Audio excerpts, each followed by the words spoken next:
Welcome to the Learning Pines YouTube. We hope this video helps. You start by confirming your Apple ID address and which device is listed as trusted. This matters because reactivation requires verification.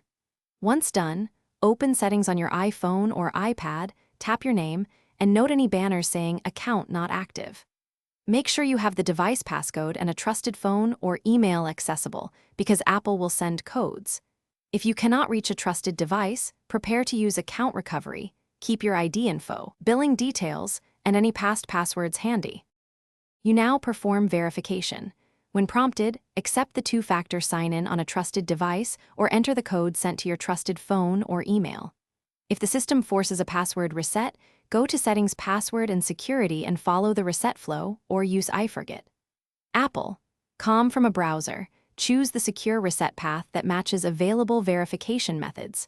Once you change the password, update it across devices and apps. Make sure mail and phone verification methods are active so reactivation persists. You finish by signing back into iCloud, the App Store, and any Apple services. This reestablishes tokens and syncs data. Once re-signed, check that iMessage and FaceTime show your Apple ID and that Find My is enabled. These confirm the account is active. If anything still blocks access, start an account recovery request from iForget. Apple. And note the recovery ID. It can take days.